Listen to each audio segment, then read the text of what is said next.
అనంతపురం అంటేనే టీడీపీ అని అన్నారు మంత్రి నారా లోకేష్. కళ్యాణదుర్గంలో పర్యటించిన ఆయన భక్త కనకదాస జయంతి సందర్భంగా ఆయన విగ్రహాన్ని ఆవిష్కరించారు. టీడీపీ అంటే అనంతపురం, అనంతపురం అంటే టీడీపీ అన్న ఆయన తన కుటుంబం ఉమ్మడి అనంతపురం జిల్లాకు ఎప్పుడూ రుణపడి ఉంటుందన్నారు. ఎన్టీఆర్, హరికృష్ణ, బాలకృష్ణలను గెలిపించి ఆశీర్వదించారని అన్నారు. అలాంటి ఈ నేలకు తాము ఎంత చేసినా తక్కువేనన్నారు మంత్రి నారా లోకేష్.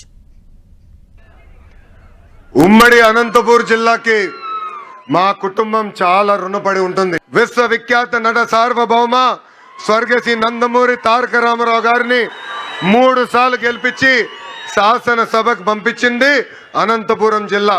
కూతురిచ్చిన మామ, నా ఒక్కడికే ముద్దల మామయ్య, మీ అందరి బాలయ్య అని కూడా 3 సార్లు హ్యాట్రిక్ గా గెలిపించి శాసనసభకి పంపించిన గొప్ప నేల అనంతపురం నేల.